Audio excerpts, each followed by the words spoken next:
Hey gang, Rick with Let's Level Up, and today we're going to be giving you another Kickstarter preview. This is from Overworld Games, and it's called Good Cop, Bad Cop, Bombers and Traitors. Now this is a game designed by Brian Hank and Clayton Skank, and it is a social deduction game much like the Resistance and Coup. In it, we're either going to be playing good cops or corrupt cops, and we'll have to essentially get in a big gunfight to figure out who's who and hopefully not shoot our own teams. That's where the bluffing aspect, that's where the deduction comes in. So much like the Resistance, we're going to have to figure out who's on our team and who's not on our team just by playing the other players. These deduction games are just so much fun. If you have anywhere between 3 and 8 players is what this is going to play. But if you have a party night or a game night, deduction games are almost always a hit. Now, this game is a deduction game, and there's going to be a little bit of bluffing involved generally. However, there are mechanics built within Good Cop, Bad Cop that if you like to play this game straight, you absolutely can. So if you're not a fan of the lying that's involved with Good Cop, Bad Cop, this game actually has mechanics built in to allow you to play the game your way and still be successful, which is something I think is really interesting. Good Cop, Bad Cop, Bombers and Traitors is the expansion to the original Good Cop, Bad Cop released in 2014. It's going to play 3 to 8 players in something like 15 to 30 minutes worth of time. There is player elimination, so if you do get eliminated from the game, you'll just have to wait for the next one to get going, which should be relatively quick. So it's not a big bad thing to get removed from this game. And oftentimes I find when I'm removed from a deduction game, I have almost as much fun watching the rest of the people play than I do actually playing. I take that back. That's not true. I really love playing these games. But it is still fun to watch. Good Cop, Bad Cop, Bombers and Traitors is going to add a nice element of the game and really providing 2 additional roles to the game. In the game, they're going to have cards with knife symbols or bomb symbols on them.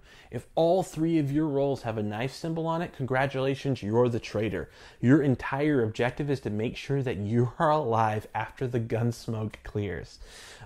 If you have all 3 bombs on your cards, you have a bomb strapped to your chest. And what that means is that if you get killed, you're taking everybody else out with you. And that's going to make everybody lose the game.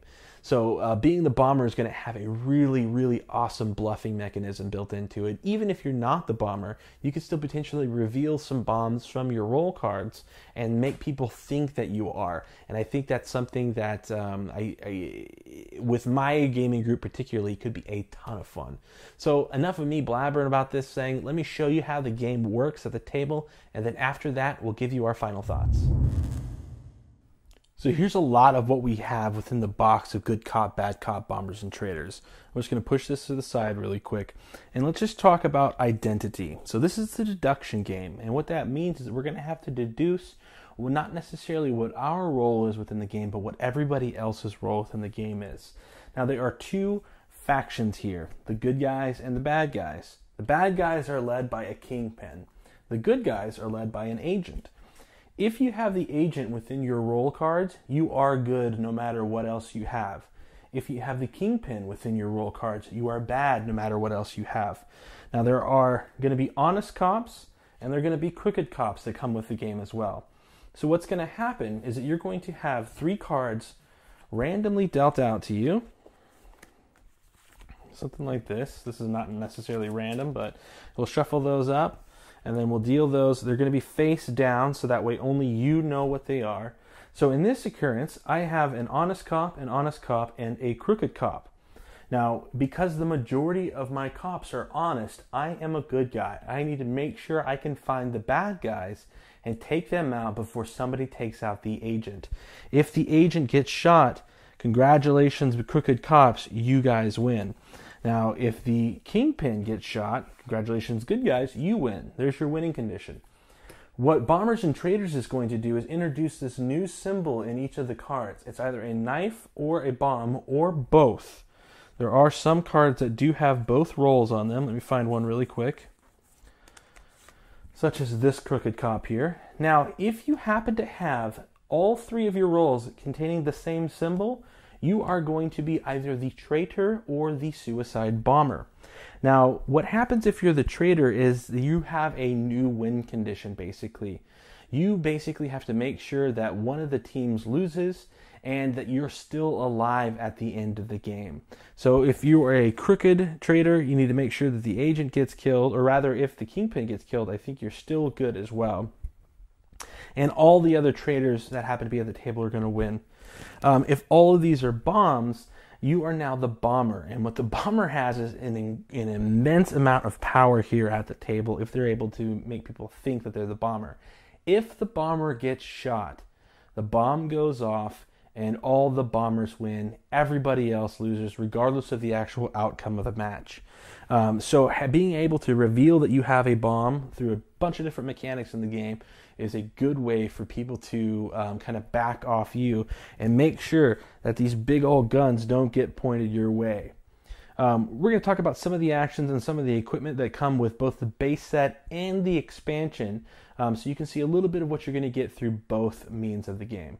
So let me show you really quick just how to set up the game and get started playing. One of the things in this game that's going to make the setup really easy is that in the top right corner of most cards, you're going to find the number of players indicated here. So you can see that the fingerprint is going to be used for any time you have 3 or more players. There are some bigger cards here, such as the defibrillator kit, that are only going to be used with higher player counts, like 6 or more.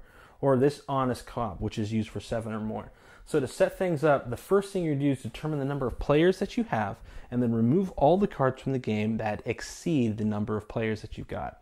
So we're going to set up for just a 4-player game here. Okay, so I've removed all of our unwanted cards. We're going to take our cards, first separate the kingpin and the agent, put them face down or shuffle them together, and then we're going to randomly add from our other roll cards 2 to that, since we are doing 4 players.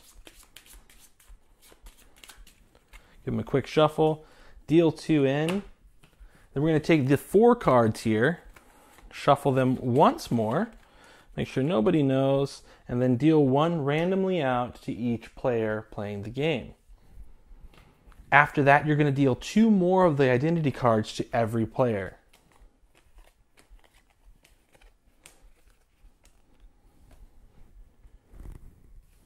All the players are then going to arrange their identity cards like so, and then make sure to look at them secretly without anybody else knowing. Okay, so here's the roles that were dealt to me. Now, I'm going to be honest because I have the majority of my cards are blue, or say honest on them, and I don't have the kingpin. So since my 2 honest beat my 1 crooked, I am going to be a good cop. Now, each of my symbols here, I've got 1 traitor symbol there, a bomber symbol, and a traitor and a bomber there. Since these aren't 3 matching cards, I am neither a traitor or a bomber. I'm just an average, ordinary good cop, which could be bad, which could be good for me. We'll see how the game goes.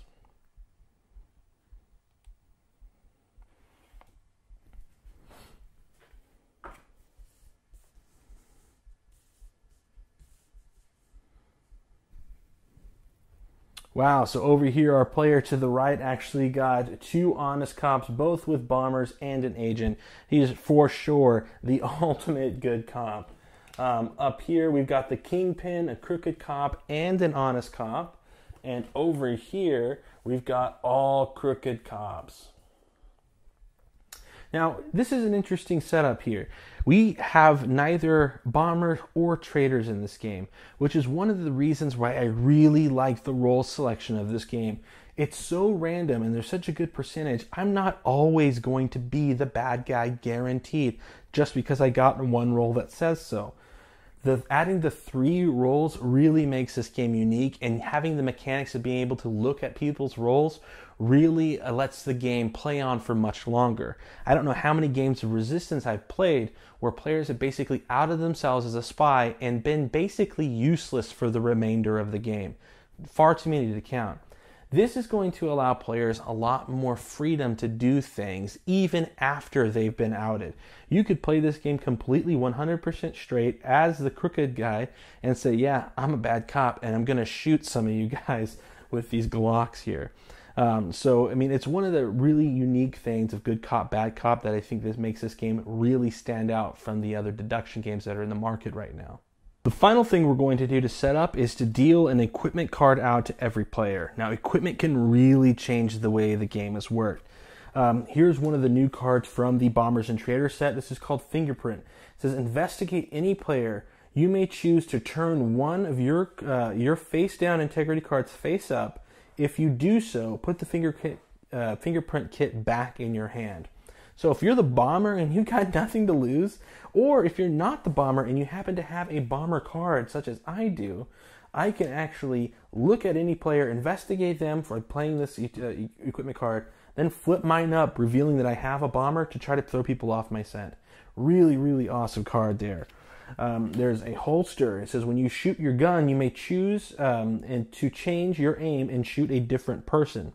A lot of the way the game's mechanics are going to work are actually during the take aim phase, which we'll talk about a little bit later. So we can make it look like we're going to shoot the player across from us, and then at the last minute, flip our gun over and take out our player to the right. There's a fake ID. I mean, there's just a ton of equipment cards that you're going to get in here. You're going to take each of these and actually shuffle them out to every one to each player. You can have a maximum of one equipment card in your hand at any time. It says fake ID. Swap any two face-up crooked or honest integrity cards on the table. This card may be used as, on players that have been eliminated. So if you've been shot and you've been removed from the game, you can actually take somebody's identities there and potentially alter who is who in the game. One of the fourth cards here from the Bombers and Traitors set. There's 5 total, by the way, at least with where the Kickstarter project is staying now. It says, give this to any player at the end of the turn, at that player's next turn. They give it to another player. At the end of that player's next turn, they are killed or shot. So there's a ton of these. We're going to give one out to each player. I'm just going to randomly drop those down like that, so that everybody has one. And then I'm going to go ahead and take the smoke grenade. It says the turn order is permanently reversed at the end of the current player's turn. So, what can we do on our turn? The first thing we're going to do is get the lead investigator of whoever is the active player. This is going to pass to the next player in line after the active player takes their turn. What's really neat is on the back of the active player card, there it shows you which actions that you can take. The first action is investigate. Now you can do one of the following actions. You can't do all of them. So if I want to investigate somebody, I can look at somebody's face down card, and I see here that this is a bomber and an honest guy. So did I just find the bomber? Is this a good guy? I don't know yet. There's still 66% of the information there still available.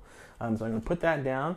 Now I can tell people I saw anything right there. I can't show people that card though. The other thing says to draw an equipment card. If you have any face down integrity cards, you turn one of them face up. So you would have to reveal it at that point. Now you can only have one equipment at one time, so that's something to take aim, or rather to use your equipment often. If you want to re-equip later, you can get more cards. If all of your cards are face up, you're okay. You don't have to worry about flipping anything up because they're already all up. The next thing is going to be to arm. You're going to pick up a gun. If you have any face down integrity cards, you're going to turn one face up, just like that. The next thing is going to be to fire the gun at the player whom you're aiming. So the second action is going to be to take aim. And it says if you're holding the gun at the end of your turn, you must aim it at any player other than yourself. So if you use the arm action to pick up a gun, at the end of your turn, you're going to have to point it at somebody here. Who's going to take the bullet? Now, you don't necessarily have to shoot them, but you have to point it at somebody, which is really, really going to add a lot of suspense. Good Cop, Bad Cop is going to be really, really good with 4 to 5 players, but I think this game is going to really, really shine when you start getting that 6, 7, 8 player crowd. The more players I think you have in this game, the better, the more fun experience it's going to be. So what happens if you're shot? So if I'm aiming my gun at somebody and I shoot them, let's say I'm aiming my gun at this guy right here and I decide to take my shoot action on my next turn. This player has to reveal if they're the kingpin or the agent. If they're not, they are dead and out of the game. If they are, they're going to take a wounded token, and they have to actually take one more bullet to get out. So it gives the other team an opportunity to catch up. If you shoot their leader, the other people on that team can potentially find out who the other agent is and take them out as well. All in all, Good Cop, Bad Cop is a fantastic, fantastic game and one I highly recommend. Bombers and Traitors is just going to add that much more suspense to an already incredible deduction game. So please follow us now for our afterthoughts. You know, it really is amazing how much fun you could have with a box this size. I mean, it's incredible. And that's one of the things that I really like about deduction games. The mechanics are so simple and so easy to teach that you can't help but have a really good time. And really, it's the players that are going to make these games so special and provide those moments that you're going to be talking about for the weeks to come. Good Cop, Bad Cop is no exception. I put this right up there with The Resistance, which I feel is one of the strongest deduction games that's out right now. It's right up there with Werewolf as well, and I think it's definitely one of those games that if you're a fan of deduction games, this is an absolute no-brainer must-buy. Make sure you get the expansion Bombers and Traitors, but also pick up the core set as well, because you can't play Bombers and Traitors without the core set, unfortunately. You can get Bombers and Traitors right now on Kickstarter for $15. That's $15 for I don't know how many evenings of awesome fun you're going to have. They're not paying for me for this, by the way. This is something I actually believe in. So if you're a fan of deduction games, this is a no-brainer. Get it. Absolutely get it. If you're not a fan of deduction games, or you're not a fan of the bluffing part of the game, again, some of the mechanics built in the game allow you to play this game completely straight, and you still have the ability to deduce who other people are. So there's still that aspect of the game. Can you wade through the lies yourself and find out who's good and who's bad? And if you're bad, can you make sure you find out who that agent is, or vice versa, make sure you find out who the kingpin is? This game brings up a lot of awesome opportunities for player politics, for just forging alliances and backstabbing. I mean, it's just a good night of just fun. And that's one thing that these deduction games all really have in spades, but Good Cop, Bad Cop is no exception. And Bombers and Traitors provides you with that extra bit of oomph, or bang, so to speak, that really makes this game, I think, more of a memorable experience. I saw Forrest on Bauer's Game Corner compare this to Coup Reformation and what that did for Coup. And I'm not a huge Coup fan, actually, but I think this is a bit better. Just adding the new equipment cards, I think, actually gives you a little bit more of things to do.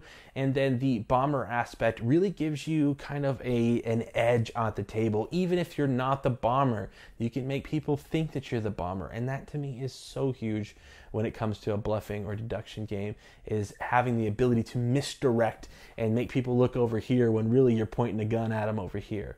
It's just a really cool game, and definitely one I think that you guys should at least look at the Kickstarter page, consider backing it. Again, this game is already backed. Everybody who's currently backed it is going to get a copy of Bombers and Traitors. That's going to happen. Now we just have to see how many stretch goals that you guys can unlock for this project. At the end of the day, the only thing I look for in a game is it fun? And I can say without a shadow of a doubt that Good Cop, Bad Cop, Bombers and Traitors is most certainly fun. So if you guys like this video, please leave us a thumbs up, subscribe to the channel if you haven't already. There's a subscribe button somewhere below this video. Definitely do that. It really helps us out. Follow us on Twitter at Let's Level Up. All of our social media information is available on our official website, letslevelup.net. I'd like to thank you again so much for watching this, and I thank you, Brian, for allowing me the honor to take a look at this game. Really, really fun stuff, man, and you've made an excellent game. Overworld Games, congratulations on already meeting your funding level, and I really hope you guys have much success in the future. So without further ado, thank you so much, and game on.